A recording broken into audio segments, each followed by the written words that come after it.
তোমাদের সাথে যে ঝুমকাটা শেয়ার করছি সেটা কিন্তু তোমাদের আগেই বলেছিলাম যে এক ভাই সরস্বতী পূজায় তার গার্লফ্রেন্ডকে গিফট করবে বলে 8টা ঝুমকা অর্ডার করেছিল, তার মধ্যে এটা আর একটা।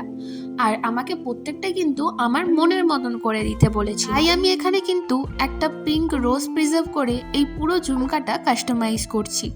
তবে জিনিসটা যখন ভিডিও করেছিলাম তখন তো আমি অত ভালোভাবে দেখার সময় পাইনি, তাই পরে যখন আমি এডিট করার সময় ঝুমকার ভিডিওটা দেখি তখন আমি দেখি হাফ সময় কোনো ফোকাসই পড়ে। সত্যি বলতে একটা যে কোনো জিনিস কাস্টমাইজ করতে যতটা না সময় লাগে সেটার এরকম ভিডিও বানিয়ে ঠিকঠাক সব কিছু করে এডিট করতে তার থেকে আরও অনেক বেশি সময় লাগে, আর খাটুনিও অনেক বেশি। আর এই জন্যেই আমি ভাবলাম যে যেহেতু ভিডিও করেছি আর সেই সময় আমার প্রচুর পরিমাণে চাপ ছিল, তারপরেও আমি অনেক কষ্টে অনেক সেট আপ করে যেহেতু ভিডিওগুলো বানিয়েছি, তাই ভিডিও ঠিকঠাকভাবে বোঝা নাই যাক, আমি অন্তত ভিডিওটা পোস্ট করবই। পিঙ্ক কালারের রোজ দিয়ে ঝুমকা বানিয়ে যে ঝুমকাটা এতটা সুন্দর দেখতে হবে আমি সত্যি নিজেও ভাবতে পারিনি।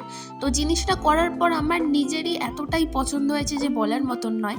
আর তোমাদের কেমন লাগলো অবশ্যই জানিও। তোমরাও যদি অর্ডার করতে চাও আমার সাথে যোগাযোগ করতে পারো। টাটা।